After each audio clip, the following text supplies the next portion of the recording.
बिस्मिल्लाहिर्रहमानिर्रहीम। अस्सलाम वालेकुम नाज़रीन, इरफान हाशमी आपको शो पॉलिटिकल डायरीज में खुशामदीद कहता हूं और ये इस वक्त हमारी मॉक ट्रांसमिशन चल रही है। I don't know I am using the right word for mock transmission. Sir, आजमाइशी ट्रांसमिशन हमारे प्रोग्राम की शुरू हो गई है और बहुत जल्दी इसका हम बाकायदा आगाज भी कर देंगे। We are just waiting for our graphics and all that. और जो सेंटर ऑफ अट्रैक्शन होंगे इस शो के वो जो सदीक साहब हैं सर, अवाम के पुरजोर इसरार पर, फरमाइश पर इस नए सफर का आगाज हम कर रहे हैं। मॉक ट्रांसमिशन हमारी सर शुरू हो गई है और ओवर टू यू सर, क्या कहेंगे? बहुत शुक्रिया इरफान हाशमी साहब, बहुत देर से मुंतजर था। आपने चाहने वालों को, प्यार करने वालों को, मोहब्बत करने वालों को पूरी दुनिया के अंदर, खास तौर पर बिलखसूस पाकिस्तान के अंदर आपने जो कई वीलॉग्स में कह बैठे थे, तो वो हर रोज मेरे से पूछते थे। तो मैंने उन्हें कहा था कि थोड़ा सा वक्त लग रहा है, लेकिन एक डिफरेंट शो लाना चाहते हैं, हक और सच पे, हकायक के ऊपर, तो सियासी सही मानों में नुक्ताए नजर जो आवाम सुन ना सके। वरना तो आपको पता है टेंटेड है, अपना तयशुदा एक एजेंडा है जिसके तहत नॉर्मल हम अब मीडिया चैनल से लोग अब तंग आ चुके हैं। कुछ सच सुनना चाहते हैं और हकायक देखना चाहते हैं, और यही वजह है कि आपको और मुझे पसंद ही इसलिए करते हैं कि हम बात खरी खरी और सच्ची करते हैं, ना आपको ज्यादा किसी से डर है, ना खौफ आपको है। आपको ज्यादा करते हैं। चले कई ना दफा डर है ना खौफ। कई दफा तो सर लोगों ने यहाँ तक कहा कि यार तुम बोलते बहुत हो, अजहर सदीक साहब को बोलने दिया करो। तो मैंने आज सर, हमें अपनी हदबंदी भी करनी है। हम ये भी बता दें कि ये ऐसा शो नहीं होगा कि एक साहब बोलते हैं तो दूसरे साहब जो है वो सवाल उनके आगे रख देते हैं। तो हमारी डिस्कशन होगी, ताकि आप भी मुझसे भी सवाल पूछिएगा, मैं आपसे भी पूछूंगा, ताकि दोनों का बिल्कुल सराय, ऐसा ही है। क्योंकि पार्टिसिपेशन होनी चाहिए। ताकि वो जो पाकिस्तान में आपने देखा होगा ना कि एक वो खातून बैठी होती हैं और वो सवाल पूछ रही होती हैं, या वो कोई ऐसा आपको करेक्टर नजर आएगा जो सवाल पूछ रहा होता है, आगे से बाबा जी जो है वो जवाबात जो है उसके दे रहे होते हैं। तो that won't be like that. हमारे इस प्रोग्राम का मकसद ये है कि हम हक और सच आपके सामने लेकर आए। लंदन की जो बहुत सारी डेवलपमेंट्स हैं जो पाकिस्तान में उस तरह पेश नहीं की जाती, वो आपके साथ करेंगे। खबर को सदीक साहब रोक दिया जाता है यहाँ पर, उसको ना वो यरगमाल बनाया हुआ है काफी सालों से, दहाइयों से। खबर यहाँ से नहीं निकलती सर, मर्जी की खबर निकलती है। और आपको पता क्या होता है, एक ग्रुप है सर, वो खबर निकालता है और उसके बाद उस पे पहरा दिया जाता है। अगर कोई शख्स उस खबर से लेफ्ट राइट हो ना, कहते हैं कि यार ये ऐसे नहीं है, ऐसे खबर है, तुमने ये क्यों दी ऐसे, ओहो हो क्या मजा आ जाएगी। और फिर उसी खबर को उठाया जाता है और पाकिस्तान में एंकर्स उन्हीं की जुबान बोलते हैं, क्योंकि सर फीड ये किया जा रहा है ना, जो खबर निकलेगी उसी पे बात होगी ना, जैसा बयानिया निकलेगा उसी पे बात होगी। तो आपको इस प्लेटफॉर्म में कम से कम ऐसा नहीं मिलेगा। सदीक साहब इरफान जी। इरफान देखिए, मैं बताऊं आपको, ये वक्त की बहुत जरूरत है। मैं बाखुदा मैं सच कह रहा हूं। आना हुआ इंग्लैंड में, यहाँ दोस्त मिले, लंदन में ठहरा, मैनचेस्टर में ठहरा, फिर यूरोप में जाना हुआ, इत्तेफाक हुआ, फिर दुबई में। तो वहां जो ये सिर्फ लंदन का ये मसला नहीं है, या इंग्लैंड का मसला नहीं है, या अमेरिका में भी यही हालात है कि वो एक बाकायदा ये जो पॉलिटिकल पर्सनैलिटीज, ये लोग है ना, मैं मैन्यूवर्ड कह दूं, टारगेटेड कह दूं, प्लांटेड कह दूं, एक एजेंडा कह दूं, वो एजेंडा लेकर चलते हैं और वो सच नहीं पहुंच सकता। उसकी कई रीजन हैं। आपको पता है, बड़े बड़े मीडिया चैनल्स ने पाकिस्तान के अलावा दुबई में अपने दफ्तर बनाया हुआ है, इंग्लैंड में दफ्तर हैं उनके, और वो वहीं से वो मैनेज करते हैं। और माशाल्लाह वो आपको पता है कि जो ऑफशोर कंपनियां वो किस काम के लिए बनाई जाती हैं, वो ये आप निकालेंगे बहुत खबरें, जैसे ब्रॉड शीट में देखा ना, पूरी दुनिया में आपने तबाही फैलाई थी, और वो खबर किसी ने नहीं निकाली, इतने से चली आ रही थी, और क्रेडिट गोज टू यू। और that was basically your show. वो आप ही ने कावी मुसावी को उठाया और चीजें लेकर आया सामने, बाकी लोग तो पीछे रह गए। आपने तो सोशल मीडिया की दुनिया में इनकलाब बरपा कर दिया, और वहीं से पता लगा कि यार ये सोशल मीडिया भी है, इस हद तक जा सकता है, और मेन स्ट्रीम मीडिया जो है वो पीछे रह गया। चलिए दादा लगा, 1 खरबों रुपए की इंडस्ट्री को आपने नहीं सर, आपने मिलकर आगे करा। यहाँ से और भी बहुत सारे धमाके हम इंशाल्लाह करेंगे और उड़ा के रख देंगे सर इंशाल्लाह। आपको पता है आज क्या हुआ है इस्लामाबाद में सर? इस्लामाबाद में देखिए, खबरें तो हमें थी, आप आपस में शेयर नहीं कर रहे ठहर थे। सर, ठहर जाए सर, ठहर जाए ना जरा, प्यार से आहिस्ता आहिस्ता हम आगे बढ़ते हैं ना। सर इस्लामाबाद में सिसकियों की, चीखों की आवाजें नहीं सुनाई दे रही, सिर्फ सिसकियां, चीखें नहीं है सर, सिसकियां हैं। आपने वो क्लिप देखा है मरियम नवाज का, जिसमें वो कह रही हैं मौलाना साहब सवाल सवाल, फिर उन्होंने कहा, शोर जब बचा तो उन्होंने कहा कि मैं हूं ना। तो सर ये जो मैं हूं ना मारगी ना सर, ये मैं वो और मैं हूं ना मारगी सदीक साहब। हकीकत है। जनाजे अगर कह दें, जनाजे उठ गए हैं, को तदफीन की तैयारी है, अब को तबे कुलों की तैयारी है, कुछ करीब तरीन 40 में भी होंगे इनके। और आज तो आपको याद होगा वो लाड़काना वगैरह जब वहां वहां पर दराड़े पड़ गई, हाँ हाँ हाँ, याद नहीं है मरियम की वो हंसी आपको? वो और आज तो वो बकायदा चलनी चाहिए थी कि वो किस तरह तमस्कराना हंसी थी। आज तो खड़े होने के लिए जगह नहीं मिल रही थी, पाँव के लिए जगह नहीं मिल रही थी, हवाइयां उड़ी हुई थे। और कमाल की बात है, वो जो मेकअप लश पश होके, अच्छा वो जो ये एक नानी अम्मा। सर सर मेरी बात सुने, हमें हमें शो चलाना है, आहिस्ता आहिस्ता आराम आराम से हम चलेंगे, और जैसे कहेंगे वैसे करेंगे, लेकिन आहिस्ता आहिस्ता आराम आराम से। आज का सर बहुत, ये तो खैर हमने जिस अंदाज में लोगों के सामने, लोग जानते भी हैं और आवाम पाकिस्तान की सुनना चाहती है सर। आज आज दरारें नजर आई, वो दरारें जिसका हम जिक्र कई अरसे से कर रहे हैं। ये गैर फितरी इत्तेहाद है। किसी आज दोस्त ने कहा कि जनाब ये गैर फितरी नहीं, ये नजर जरूरत का इत्तेहाद है। पाकिस्तान पीपल्स पार्टी किसी सूरत भी सिंध की कुर्बानी नहीं देगी। वो कभी भी वो आगे नहीं बढ़ेगी कि नून लीग की सियासत को बचाया जाए, बल्कि वो अपनी सियासत को बचाने में लगे हुए हैं। इस पर कमेंट सर जरूर कीजिएगा। ये जो आज मरियम, मौलाना साहब चले गए और मरियम आ गई, और फिर ये कहा गया, अभी उनका एक बयान भी सामने आया फजल रहमान साहब का, मैं आपका इस पे डिटेल्ड आंसर चाहूंगा। प्रेस कॉन्फ्रेंस में नहीं आना चाहता था, सबके इसरार पर आया हूं, बड़ी गल कर छड़ी है सर। अच्छा, वो उसकी वजह ये देखे ना, जब इंसान वो परेशान हो ना, जलील हुआ हो, जूते भी पड़े हों, जूते भी पड़े हो ना, और थोड़े से कुछ टमाटर और अंडे भी पड़े हों, तो बेचारे को शर्मिंदगी होती है, समझ कोई नहीं आती। उसको हिम्मत देते हैं, उसको उठाते हैं, अपना वो बैसाखियों पे खड़ा करते हैं। मौलाना साहब को तो बैसाखियों पे खड़ा करके आए। हैं 10 मौला लोगों की बैसाखियां, पार्टी की 10 देखे बैसाखियां। ना, अब आप अंदाजा लगाएं, इन्हें नहीं पता कि वो 11 खिलाड़ियों का कप्तान एक है। और वो जो कहता था कि मैंने रुलाऊंगा, मैं तो आज बैठ के वो लफ्ज याद कर रहा था इमरान खान के। तो लफ्ज आपको याद है ना, वो कहता मैं रुलाऊंगा। और मैं तो देखिए यहाँ एक बड़े एक देखिए नजरिया जरूरत के अलावा देखे ना, ये मम्मी बचाओ, सॉरी डैडी बचाओ, करप्शन बचाओ, ये सारे बुनियादी तौर पर ये नजरियाती टोला तो था नहीं ना। ये तो एक दूसरे की करप्शन और मफादात को बचाने का एक टोला था। और इसमें जो सबसे बेहतरीन खिलाड़ी हो रहे वो आसफ अली जरदारी साहब रहे। आप अंदाजा लगाएं, बिल्कुल बिल्कुल। आप अंदाजा लगाएं, ऐसी पिच पे खिलाया उन्होंने 10 खिलाड़ियों को, बड़े से बड़े को, बड़ी बातें कर रहे थे। तो आज उनकी सियासत जो है ना, उन्होंने जीरो माइनस में कर दी है। अब जब इमरान खान में देखिए क्रेडिट तो बन गया ना, यही वो असेंबलियां थी ना जिनको वो मानते नहीं थे, जिनको कहते थे जनाब ये तो जाली असेंबली है, उन्हीं से जिमनी इलेक्शन हुए। सेनेट के इलेक्शन सारे उन्हीं वोटों से सेनेट के इलेक्शन हुए। और उन्हीं से वोटों का बैठ के आपने चेयरमैन का इलेक्शन लड़ा। तो लेजिटिमेसी तो आप जो आप मान नहीं रहे थे, आज तो खुद दे दी ना। किस मुंह से बात करेंगे आप, किस जुबान से बात करेंगे आप? और बातें बड़ी थी। अब यानी इतने बड़े बड़े वकील हैं इनके पास, वो चेयरमैन सेनेट का इलेक्शन चैलेंज कर देना, ये कर देना है, वो कर देना, चैलेंज क्यों नहीं हुआ अभी तक?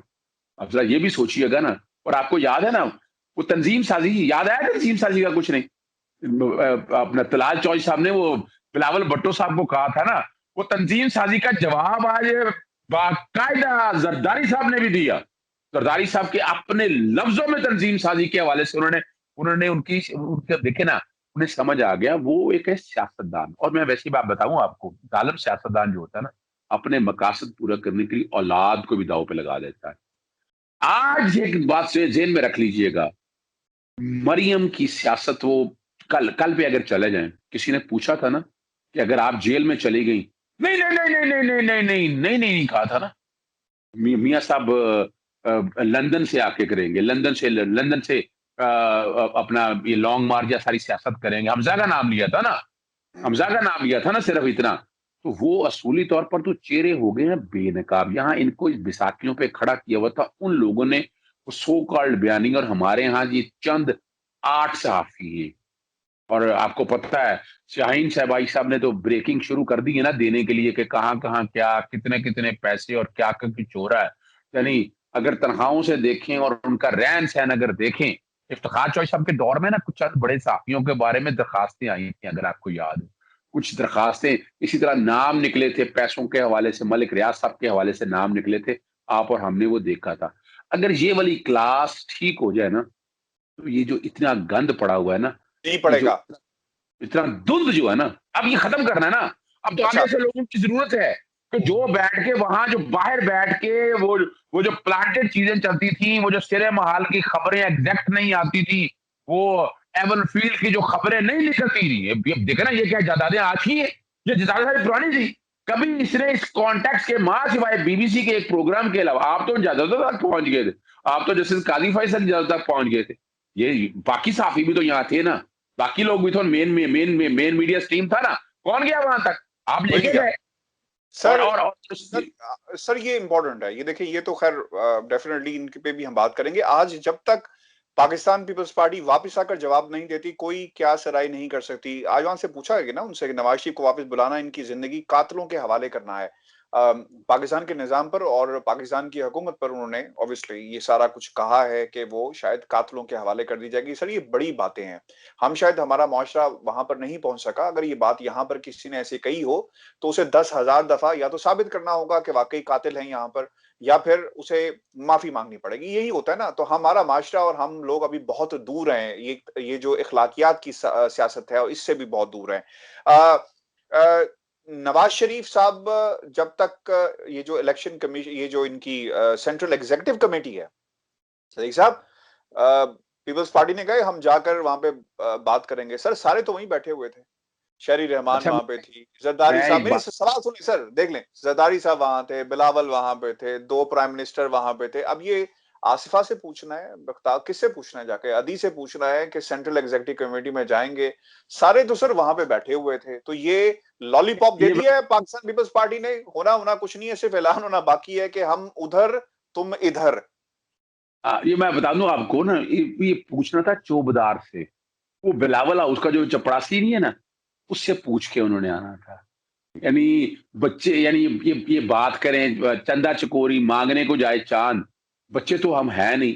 हमने तो बहुत पहले एक बातें आपको याद है कही थी कि आसफ अली जरदारी साहब किसी शक्ल भी इस्तीफे नहीं देंगे, वो सिंध असेंबलियां डिसॉल्व नहीं करवाएंगे, सिंध के ऊपर तो सारी उनकी सियासत है।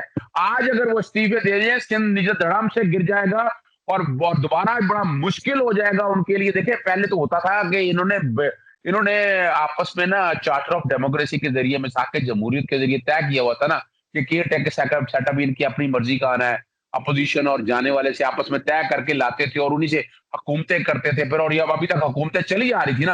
अब पंजाब में आपको याद है जैसे ये टूटी थोड़ी सी गवर्नमेंट चौधरी परवेज लाई आए तो डेंट पड़े थे ना, और उसके बाद इमरान ने आकर डाले थे ना डेंट इसमें, और ऐसे डेंट डाले थे उनके लिए मिसाइल बन गए, बड़ा एक वक्त मिला। अब तो आसफ बिलावल भुट्टो साहब आपको याद है जब उन्होंने, अब देखे ना ये बात अगर मरियम नवाज साहब करती कि पंजाब में तहरीकी अदम अदमात लेकर आनी है, ये बात किसने की, बिलावल भुट्टो ने की। बिलावल साहब और बिलावल भुट्टो साहब का माजरत के साथ लफ्ज मेरे पे यार बड़ा इतराज करते हैं कि तुम साहब क्यों कहते हो। अब अब देखे ना, मैं इसलिए वापस ले रहा हूं मैं साहब का लफ्ज के, मुझे फिर इतराज आ जाना बिलावल के ऊपर ना। बिलावल ने यहाँ सियासत जिस तरह की और जिस तरह करके वो पंजे गाड़ने लगा था, और अब जो काम किया उन्होंने, अब एक उन्होंने हालात इस वक्त ये हैं कि कोई भी नहीं चाहता कि यहाँ अदम मिसाल के तौर पर आज अगर तोड़ दिया जाए, इलेक्शन हो जाए, तो कोई भी स्टेबिलिटी नहीं ला सकता। ये हर एक को पता है, ये पीपल्स पार्टी को भी पता है, नून लीग को भी पता है। और कब उस्मान बुज़दार साहब तो उनके लिए ब्लेसिंग इन डिस्गाइज है। उस्मान बुज़दार साहब को क्यों लाएंगे ये, हालांकि यहाँ पंजाब में करेंगे क्या, क्या अनोखी चीज ले आएंगे, क्या महंगाई कैसे खत्म कर देंगे, 18वीं तरमीम से जो सत्यानाश काम हुआ है, वो एक बैड गवर्नर जो हालात है ना, वो मुश्किल है। वो नहीं समझते जो ब्यूरोक्रेसी को आते डाली हुई है, बड़ा हालात और वाकया थी, मुश्किल है इनके लिए। और आप और याद रखिएगा, आसफ अली जरदारी साहब ना अगर मिसाल के तौर पर अभी तो सेनेट के इलेक्शन लड़े हैं, आज सेनेट की लार्जेस्ट पार्टी है वो सिंध के अंदर, आप क्या समझते हैं सेनेट के, यानी इतनी बड़ी लड़ाई लड़ने के बाद जहां करोड़ों रुपए की गेम हुई है आपके सामने, 6-8 करोड़ 10-10 करोड़ 20-70-70 करोड़ की गेम करके वो सीटें जीती है, इस्तीफा दे देंगे वो यहाँ से, यानी अरबों रुपया उठाकर ऐसे ही फेंक देंगे, कल दोबारा कहा आएंगे। और मैंने आपको सामने आईनी और कानूनी पोजीशन बताई थी कि यहाँ एक कंफ्यूजन रखी थी आईनी तौर पर कि इस्तीफे देंगे तो असेंबलियां, तो भैया असेंबलियां नहीं टूट सकती हैं, असेंबलियां वजीर आजम को एडवाइस करना पड़ेगा।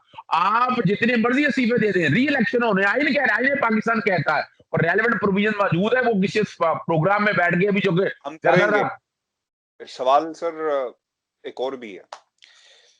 आपने आज देखा है मरियम ने अपने बाप को डिफेंड किया है, अपने बाप को डिफेंड किया है, एक पार्टी लीडर को डिफेंड नहीं किया। सॉरी टू से सर, एक बेटी के अपने बाप के बारे में इसी किस्म के तासुरात और जज्बात होते हैं, वी एग्री विद दैट, ठीक है ना सर। लेकिन उनका ये कहना कि वो वहां पर बैठे हैं, पार्टी यहाँ फाल है, मुझे तो लगता है कि पाकिस्तान पीपल्स पार्टी कामयाब हो गई है। वो किस तरह? वो सर इस तरह कामयाब हो गई कि इन्होंने इसको एक बयानिया अवाम में आम कर दिया है कि देखें जी, लीडर बाहर बैठा है, अब पाकिस्तान में तहरीक चल रही है, आप बाहर बैठे हैं, पाकिस्तान में जमहूरियत की बात करते हैं, आप बाहर बैठे हैं डार साहब, और सेनेट का इलेक्शन होता है, वोट डालने नहीं आते। तो ये कैसी तहरीक है? जेल जाना पड़ेगा, रेफरेंस दिया गया। पहाड़ों पर नहीं हम बैठे हुए कि जमहूरियत को चलाएंगे पहाड़ों पर बैठ के, उन्होंने ये कहा। तो मुझे तो ये लगा कि पाकिस्तान पीपल्स पार्टी ने नून लीग की सियासत को गंदा किया है, इस्तेमाल कर किया। यार इनका क्या काम पंजाब में, जहां पे इनकी नुमाइंदगी नहीं है, कि तहरीक-ए-एतमाद पंजाब असेंबली में लेकर आए बुजदार के हवाले से। तो ये तो भरपूर इस्तेमाल करते रहे और फिर कहते हैं ना कि इन सब में लड़ाई तो सर होनी थी। और जब चोरी का माल था तो पूछा कि अब इसको तकसीम किया जाए, तो वहां पर फिर एक एक करके कम होते गए, क्योंकि एक दूसरे को लोगों ने मारना शुरू कर दिया। वो बड़ी मशहूर, आपने किस्सा सुना होगा। तो अब हुआ ये है कि इस पूरे सिनेरियो के अंदर मामला था ओपोजिशन की, सेनेट के अंदर कौन करेगा, लीडर ऑफ द ओपोजिशन कौन होगा। वहां पर बात नहीं बनी, तो उन्होंने कहा जनाब अब ओपोजिशन लीडर तो साडा ही होएगा। तो उन्होंने कहा अच्छा जी, फिर साडे वालों ना ही समझो। तो this is what exactly happened. ये पॉलिटिक्स है ना इरफान अशरफ, देखिए ये पॉलिटिक्स है, ये सियासत है। और सियासत में जरदारी, आसफ अली जरदारी जरा मजा हुआ खिलाड़ी है। और वो वजह ये है कि देखिए वो वजह क्या है, वो बदमाशों के साथ हो रहा है। बम्बिनो सैलमे में आप अंदाजा तो लगाए ना, उनकी हिस्ट्री उठाकर देखे ना, मिस्टर 10% यानी वो हर खेल के खिलाड़ी है। और उन्होंने जेलें जाकर देखी है, देखिए ये मानना पड़ेगा, ये तो वन मस्ट एडमिट, उनमें इतनी हिम्मत नहीं है। नवाज शरीफ साहब है, नवाज शरीफ तो जब यहाँ जेल में थी तो क्या हालत था, कितने बंदी आते थे। मुझे तो अंदर की बात पता है, वहां जो जाते थे ना, जो प्यादे और जो काम करने वाले जो साथ मुशक्कती होते थे, उनके सारी जुबानी, मुझे सारी कहानियां पता है, वहां इनका हालत क्या होती थी, क्या यानी चीखे मारते थे और वो हालत बड़ी बुरी होती थी। और दूसरी बात याद रखिएगा, यानी लीडर ये है। नेल्सन मंडेला की आप हिस्ट्री उठाकर देखें, कितनी जेल काटी है। नवाज शरीफ साहब की तो हिम्मत ही कोई नहीं हुई। यानी कहां आवाम को बेवकूफ बनाकर, जाली ड्रामा बनाकर, प्लेलेट्स नीचे से ऊपर करके, डॉक्टर मिलाकर सारा यहां से गए। और कोई अब यानी वो मरियम नवाज साहब का 2 हार्ट अटैक हुआ, कौन से 2 हार्ट अटैक हुए? Don't make fun of this nation. आवाम ये झूठ सुनने के लिए अब तैयार नहीं बैठी हुई है। आपका बाप है ना, सुन रही है वो सदीक साहब, और सुनती रहेगी। वो आज भी सदीक साहब, वो आज भी कहते हैं कि नवाज शरीफ आएगा और हमें इस चुंगल से आजाद करवाएगा, एक दिन आएगा ऐसा। वो गब्बर सिंह की बात कर रही है, गब्बर सिंह आएगा। अच्छा, आई एम सॉरी, लेकिन मैं बताता चलूं, ये गब्बर सिंह तो ये इनकी औकात है, ये तो मामूली सी चोट बर्दाश्त नहीं कर सकते। ये तो हालत ये है, क्या लंदन में आप बैठे हुए हैं, कितने अस्पतालों में गए, कितने टेस्ट करा ले, मेडिकल रिपोर्ट्स देखिए। नवंबर का फैसला है 2019 का, लाहौर हाई कोर्ट का। मार्च 2020 में वो दरखास्त लगनी थी, अभी तक वहां मेडिकल रिपोर्ट्स नहीं देखी। और दूसरी बात है, आप अंदाजा लगाएं तो रोजाना तौहीन अदालत कमिट करती हैं। अदालत को आप कहेंगे कि बीमारी का इलाज कराने का नहीं आएंगे वो, तो आप कौन होती है कहने वाले? भैया बिलावल आसफ अली जरदारी साहब ने बड़ा पर्टिनेंट सवाल उठाया, तहरीक चलानी है ना, अपना अब वहां बैठ के बाहर तकरीरें कर देते हैं हमारी एस्टेब्लिशमेंट के खिलाफ, एजेंसियों के खिलाफ बैठ के आते हैं, काले रंग का पीछे से बैकग्राउंड डालते हैं और बताते हैं पता नहीं क्या हीरो है, अल्ताफ हुसैन बनने की कोशिश करते हैं। आसफ अली जरदारी इतना आसान आदमी नहीं है, वो फेस करना है ना, उसने कहा आके यहाँ फेस करो, यहाँ खड़े हो एस्टेब्लिशमेंट के सामने, जो बातें कर रहे हो तुम जो हमें आगे लगा रहे हो, आगे फिर और वो अच्छा, वो आसफ जरदारी साहब को पता है ये झूठ है। अगर ये सच होता ना तो आसफ अली जरदारी साहब शायद खड़े हो जाते, उन्हें भी पता है ये झूठ है, ये फ्रॉड है, ये फ्रेब है। और आसफ अली जरदारी साहब देखिए, वजह क्या है कि उनकी दोस्तियां यारी नहीं है साद रेरी के साथ। सज्जन जिंदाल के साथ, नरेंद्र मोदी के साथ, अपना नेतन्याहू के साथ, और आप आ जाए वो अपना कतरियों के साथ, उसामा बिन लादेन के साथ। वो तो खिलाड़ी है पाकिस्तान के अंदर, करप्शन के बादशाह और इन चीजों के। बिल्कुल। ये मियां साहब ने पता है ना कि वहां बैठ के ऐसे लोग हैं, इनको तो फिक्र कोई नहीं है ना। ये बाहर बैठे हुए हैं, बाहर बैठ के जो मर्जी काम करते रहेंगे। अब अगर सियासत करनी है ना पाकिस्तान में, मैं जो समझता हूँ, आना पड़ेगा पाकिस्तान। अब वो ड्रामा नहीं चलेगा। अब वो फिक्स मैचेस नहीं चलेंगे। अब जो ड्रामा करना था ना, पार्टी के अंदर भी बहुत बड़ी एक रिफ्ट पैदा हो चुकी है। आज का जो चपेड़ पड़ी है ना, आज का जो सेटबैक हुआ है, मेरी कोई पीएमएलएन के बहुत दोस्त हैं, प्यार करते हैं वो भी लोग, तो वो यानी टूटे पड़े हैं, कमरों में घुस गए हैं, रो रहे थे कि हम तो बैठ के आज जो हम तो लॉन्ग मार्च के हवाले से पैसे पकड़े हुए हैं। यानी राना सनाउल्लाह और बाकी लोगों ने पैसे पकड़े हुए हैं सारे। वो तो अब मौलाना फजलुर रहमान ने देखे ना, फॉरेन फंडिंग या पैसे पकड़े हुए हैं। वो कोई ना कोई ड्रामा तो करेंगे। अभी तो फिलहाल उन्होंने कहा लॉन्ग मार्च छोटा मोटा करेंगे किसी वक्त पे। अब वो ये सारी चीजें, और दूसरा जो बयानिया है नवाज शरीफ साहब का या मरियम नवाज तो एक ही रात के अंदर आसमान से जमीन पे गिर गई हैं। अब तो आप अंदाजा लगाए, वो मैं इनमें से गरीदा फरूकी क्या पढ़ रहा था, उसने तो साहब कह दिया पट्टी डाल दे इनके ऊपर। उनके ट्विटर देखे आप, वो तो सो इनको चाहे हुआ है। अपना हामिद मीर को, तलत हुसैन को, अपना ये शाहजेब खानदादा को, इन लोगों को देखे, और जिनकी हालत बेचारों की यानी ऐसे लग रहा है कि जैसे इनका को मां मर गया है, इनकी को मां मर गई है, हालत इनकी ये हुई पड़ी है। इनको तो खुद समझ नहीं आ रहा कि हुआ क्या इनके साथ। करना की है, अच्छा हुन सर बोल रहे करना की है दसो। वो मुझे याद है कायरा साहब कहते थे, इन्होंने एक बड़ी मशहूर तकरीर थी, कीता की है वो ना, बड़ा उन्होंने एक रिदम बना के एक दफा मीडिया के सामने आए और कहा कि कीता की है, कीता की है। तो सर पंजाबी मैं ये पूछना चाहूंगा इन तमाम लोगों से, करना की है, हुन करना की है सर, लॉन्ग मार्च तो नहीं होगा, करना की है। तुम याद है ना, कबड्डी का मैच होता है, कबड्डी कबड्डी कबड्डी कबड्डी कबड्डी कबड्डी कबड्डी। ये टीवी बोलेगी कबड्डी कबड्डी खेलेंगे, और वो कबड्डी के लिए आपको पता है कपड़े पहन के तो आप खेल नहीं सकते, और आपको तो वो जिस्म नंगा करना पड़ेगा, और वहां तेल भी इस्तेमाल करना पड़ता है। और फिर अगर आप हाथ आ जाएंगे किसी पुलिस वाले के हाथ, फिर क्या बनेगा आपका। यानी बिल्कुल यहाँ तो ठीक। ये तो कबड्डी कबड्डी को खेलेंगे अब इनके लिए। अब जरा सुकून का काम है। अब तो मैं देख रहा हूँ, मैं तो अगला बताता हूँ आपको, नहीं नहीं, जो वो डस्का में जो देख रहा हूँ। तेल का नहीं सर, वो करते हैं, वो मट्टी लगाते हैं ताकि पिसले ना, नहीं नहीं, मट्टी फेंकते हैं। मैं जो अगली बात कहना चाह रहा हूँ ना, कि यहाँ असल में जब डंडे का इस्तेमाल होना है तो फिर वो ऑयल ज्यादा बेहतर रहता है। वो तो ठीक पिछले है, के लिए वाले कबड्डी। बिल्कुल सही है सर, अब बिल्कुल और सही। आपका तो देखें, अगले जो इनकी संडे वाले फ्राइडे वाले दिन जो केस आ रहा है ना, अभी इनको डस्का में वहां मार पड़नी है। सुप्रीम कोर्ट मैं नहीं समझता कि इनको इजाजत देने वाली है कि सारे के सारे हल्के के इलेक्शन कराए जाएं वहां पर। मेरी जानकारी के मुताबिक सिर्फ और सिर्फ वो 26, 18 या 20 जो भी वो हल्के हैं, अपना बाकायदा मंगवा लिया, हिसाब किताब मंगवा लिया ना कि कितना पैसा खर्च होता है। सुप्रीम कोर्ट तो देखे या बड़ी अपना एक काफी नजरों से बैठी हुई है। वो कौम के पैसे की हिफाजत है, गार्डियन बैठी हुई है। यानी इन्होंने मजाक नहीं है। यानी और दूसरा, ऐसे भी लाइसेंस तो किल नहीं दिया सकता है, 2 बंदे मारे और सारा इलेक्शन पोस्टपोन करा दें। ड्रामा इन्होंने किया, ये भी इनके गले पड़ जाना है, और अगली बात तैयारी के साथ रखिएगा। अब अपना मेरा ख्याल है हफीज शेख साहब तैयार हो गए हैं यूसुफ रजा गिलानी की सेनेट की सीट को चैलेंज करने की, तो एक सीट शायद एक और इनके पास आ जाए। फिर आगे आपके दोस्त जो इसहाकदार साहब यहाँ छुपे बैठे हुए हैं, उनके लिए भी तैयारी मुकम्मल है। सेनेट की सीट वो भी जल्दी छिनने वाली है इनसे। उम्मीद है कि वो बाकायदा कानून साजी उसके करके वो सीट खाली डिक्लेयर करवा लेंगे, और फिर मेरा ख्याल है इनके लिए हालात कुछ बेहतर हो जाएंगे पीटीआई के लिए, कि सेनेट के अंदर भी अक्सरियत आ जाएगी। फिर आगे जो कानून साजी करना है, जो आगे काम करना है, जो दिक्कतें हो रही हैं, जो मसाइल पैदा हो रहे हैं, वो नहीं हो सकेंगे। बहुत शुक्रिया सर। मेरा ख्याल है कि आज हमारा ये जो आजमाइशी यानी टेस्ट ट्रांसमिशन आपने प्रोग्राम की हमने शुरू की है, it has gone very good. Viewers, ये शो है हमारा पॉलिटिकल डायरीज। मैं और अजय सदीक साहब इसी तरह दबंग अंदाज में गुफ्तगू करते रहेंगे, और हमें आपको इस प्रोग्राम की डिफरेंट फील नजर आएगी। वैसा नहीं है कि सवाल किया और आगे से इंतजार किया। इसमें डिस्कशन हो रही है यार। मिसाल के तौर पर यहाँ आप बैठे हैं, चले मैं तो यहाँ बैठा हूँ, मैं तो लंदन ही ना बैठा हुआ, मैं तो अमेरिका नहीं बैठा, मैं तो दुबई नहीं बैठा। अब आपके पास चिड़िया है, आपके पास चिड़िया वहां की दुनिया की है, तो पाकिस्तान में वहां की चिड़िया जो चाहिए ना, वो बड़ी जबरदस्त चाहिए, काफी चिड़िया सर चाहिए। सर मुझे तो इस लफ्ज से ही इतराज है। चूंकि चिड़िया जो है ना सही लफ्ज ही नहीं है। मैं अकाब की बात कर रहा हूँ। अच्छा औ की बात कर रहा हूँ।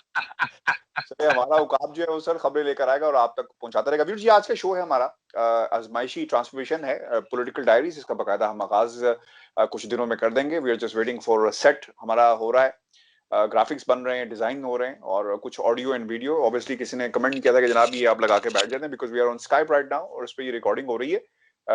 वेरी शॉर्टली आपके पास बिल्कुल उसी तरह जैसा प्रोग्राम आखिरी शो बिल्कुल लशपश्त अंदाज में आप तक आता है, बिल्कुल उसी तरह हम ये प्रोग्राम भी आपके सामने लेकर आएंगे। और हमारी कोशिश होगी कि इसमें हम मजीद लोगों को भी, पॉलिटिशियंस को भी शामिल करें और उनको भी इंटरव्यू के लिए कभी कभी हम जो है वो जहमत दिया करेंगे। देखते हैं जो नया सफर हमने आगाज किया है अलॉन्ग विद आखिरी show and along with my personal vlogs जो हम इन प्रोग्राम्स के अलावा करते हैं, ये सिलसिला जारी रहेगा। अपने कमेंट्स हमें भेजें नाम के हवाले से। अगर इफ यू फील के कोई नाम डिफरेंट होना चाहिए, पॉलिटिकल डायरीज नहीं होना चाहिए, I think this is the best name, उस पर भी कंसिडरेशन हो सकती है, क्योंकि ये आपका शो है। आपके की सजेशन से ही हम इसको बेहतर बनाएंगे। तो प्लीज कुछ सजेशंस दें, हम उस पर जरूर अमल करेंगे, उसे ऑन बोर्ड लेंगे। सर, आपने कुछ कहना है? मैं तो बस अपने नाज़रीन और चाहने वालों से यही गुजारिश करूंगा कि आप इसी तरह चाहते रहें, आप हिम्मत और हौसला बढ़ाते हैं। आप आके देखिए, आपकी सजेशंस और जो कमेंट सारे जवाब नहीं दे पाते हम, वक्त की किल्लत होती है।